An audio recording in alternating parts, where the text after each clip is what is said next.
Le 20 octobre 2025, un projet de loi a été déposé par la députée d'Ottawa-Vanier Lucille Collard dans le but d'assurer la protection des librairies francophones de l'Ontario. Rejeté en novembre par le gouvernement Ford, celui-ci représentait pourtant un levier pour la protection du patrimoine et de l'identité franco-ontarienne. Donc, l'idée, c'était de qu'est-ce qu'on peut faire pour protéger, pour assurer la survie des quelques librairies franco-ontariennes qui restent en Ontario, puis peut-être même permettre qu'il y en ait d'autres qui puissent voir le jour, parce qu'on sait que c'est très important d'encourager local. Et c'était ça l'idée derrière le projet de loi. Je me suis dit, OK, je vais créer un projet de loi qui va être un peu à l'image d'une législation qui existe déjà du côté du Québec. Et donc, du côté du Québec, il existe une loi qui protège les librairies québécoises, qui crée une obligation pour les institutions qui sont financées par les deniers publics de s'approvisionner auprès des librairies québécoises. Donc, ils ne peuvent pas aller à l'international ou ils pourraient pas venir en Ontario, par exemple, pour se procurer des livres parce qu'il y a une obligation légale qu'il priorise les librairies québécoises. Je me dis pourquoi on ne ferait pas la même chose en Ontario, d'autant plus que la compétition est vraiment euh, pas déloyale, je dirais peut-être pas jusque-là, mais vraiment inéquitable. Alors, c'est ce que j'ai fait dans le projet de loi qui crée une obligation justement pour les institutions publiques, comme les conseils scolaires, par exemple, comme même les bibliothèques municipales, de s'approvisionner auprès de nos librairies franco-ontariennes en premier lieu. Donc, l'idée était bonne. Le gouvernement a décidé de ne pas appuyer le projet de loi parce que, soi-disant, que ça allait à l'encontre des règles d'approvisionnement qui existent présentement et de certaines ententes qui pourraient exister. Donc, tant qu'à moi, cette rhétorique-là, elle n'était pas vraiment valable sur le fond. Parce que oui, c'est vrai que ça venait changer les règles d'approvisionnement, mais c'était l'intention exactement de la loi que je proposais. Oui, on veut changer les règles d'approvisionnement pour créer un certain avantage, pour assurer la survie de nos librairies franco-ontariennes. Le gouvernement Ford fait quoi exactement pour assurer que la francophonie est prête pour l'avenir? Le gouvernement fait quoi de façon concrète pour s'assurer que la francophonie ontarienne est prête à faire face à cette question existentielle-là? Parce que, à part de nous lancer quelques peanuts ici puis là, qu'on se bat pour, by the way, hein, notre communauté se bat pour littéralement des centaines de mille ici puis là, ou un petit million ici puis là. Ils font absolument rien pour assurer la pérennité de la communauté franco-ontarienne, assurer la valorisation de notre jeunesse, de notre langue, assurer qu'on a les mêmes succès, qu'on a les mêmes ressources disponibles pour nos communautés que les autres communautés de première langue anglaise. Toutes ces questions-là qui assurent la survie de l'Ontario français, sont aucunement adressées, ils n'ont aucunement de solution de la part du gouvernement Ford. Puis qu'est-ce qu'ils font en ce moment? C'est nous lâcher des miettes, nous lancer de l'argent, puis nous dire de se contenter de ça. Ben ça va pas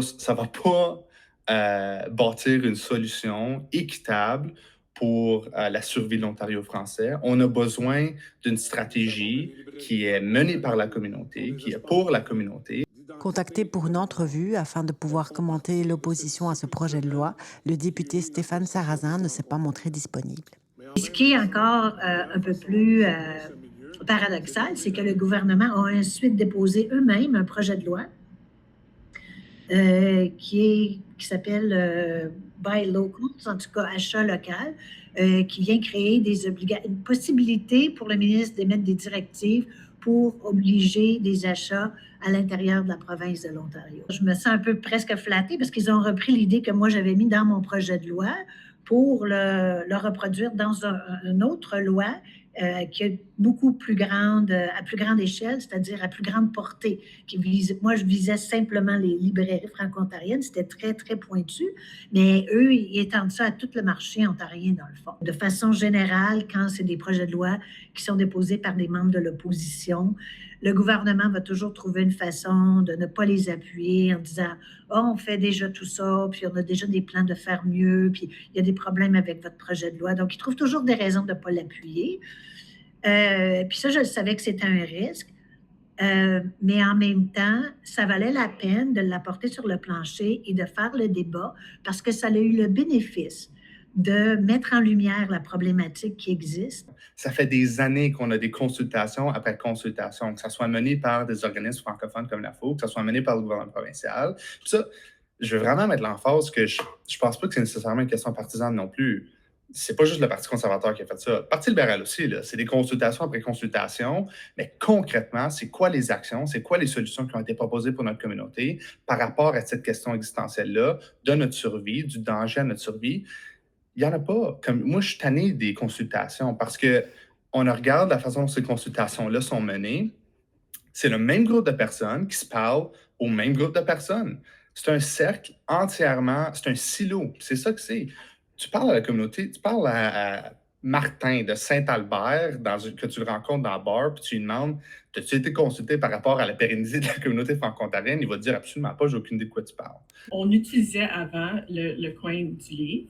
Alors, c'était un très joli petit librairie locale à Ottawa. Puis, on les aimait beaucoup. C'était une famille qui gérait ceci. Mais on avait des problèmes ils n'avaient pas tous les livres qu'on avait besoin. Et puis, ils ne pouvaient pas nous donner un rabais comme on aurait besoin d'avoir, que les plus grands librairies peuvent nous offrir. Mais moi, je trouve si la loi a été mise en effet, ça leur donnerait plus de capacité de faire des changements pour avoir les livres plus vite, avoir plus de livres, avoir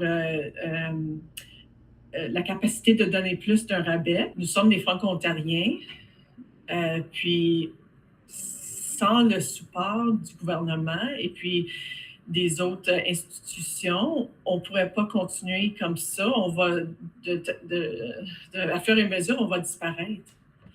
Au travers des librairies, je crois qu'on peut faire respirer une grande partie de notre culture, de notre langue, de notre histoire. L'enjeu est que depuis les années 90, ces douzaines de librairies franco-ontariennes-là sont tombées à que 3 aujourd'hui. C'est pour moi très important de protéger ces librairies franco-ontariennes-là. C'est pour ça que j'étais comme très excité de voir Lucille Collard, qui est la députée d'Ottawa-Vanier, le député provincial d'Ottawa-Vanier, de présenter un projet de loi pour protéger ces librairies franco-ontariennes-là. Puis j'ai été encore plus déçu de voir notre député provincial, M. Sarrazin, et le gouvernement Ford voter contre le projet de loi. Et c'est des key messages, c'est des messages clés qui ont été donnés dans un discours écrit par fort probablement l'équipe de M. Ford. Ça parle aucunement de la réalité de notre communauté, ça parle aucunement du fait que notre communauté est en danger existentiel. C'est pas une question c'est pas une question même politique ou même partisan. On est en train de décliner à un stade et à une rapidité qui est existentielle à notre survie. Encore, je regarde au poids démographique de notre communauté ici à Clarence-Rockland. En 1998, dans ce census-là, on était 68% de la population. Aujourd'hui, on en est 48% de la population. Ça, c'est des Franco-Ontariens, soi-disant des gens qui utilisent principalement le français comme langue première à la maison. Ça, c'est un danger existentiel. Si cette tendance-là se continue, c'est un danger existentiel. Ces librairies-là, c'est une racine au sein de l'arbre franco-ontarienne qui nous permet de continuer à survivre. La compétition qui vient de l'extérieur, que ce soit du Québec, parce qu'on a des librairies québécoises qui sont venues également s'installer en Ontario. Il y a également les plus grosses librairies comme Chapters, en tout cas les autres compagnies, qui, eux, à cause de leur importance au niveau économique, sont capables d'offrir des rabais beaucoup plus alléchants qu'une petite librairie qui est une librairie locale. L'idée derrière la loi du gouvernement, elle est bonne, elle pourrait servir ce même objectif, mais encore là, il faudra voir ce que les directives vont être. La raison pourquoi je crois que le gouvernement Ford a opposé justement ce projet de loi-là, comme qu'ils ont opposé la vaste majorité de tous les autres projets de loi de la part des tiers partis ou de la part de l'opposition officielle, c'est qu'ils veulent être capables de contrôler la narrative. Ils veulent être capables de contrôler ce qui est dit, ce qui est fait par le gouvernement provincial. Ils veulent être capables d'avoir leur propre spin. Puis je pense aussi, concrètement, qu'ils ne veulent pas donner plus de pouvoir à la communauté franco-ontarienne parce qu'on n'est pas contrôlable. Puis je pense que c'est ça notre beauté. On n'est pas loyal à aucun parti politique. Puis c'est ça qu'une communauté doit être. Peu importe le parti, des solutions, c'est des solutions. On doit se concentrer sur ça. On doit être moins divisé, mais aussi on doit réaliser que on doit être plus vocal comme communauté. Puis ça, je veux juste vraiment mettre ce point là-dessus. On est trop poli comme communauté en tant que franco-ontarien.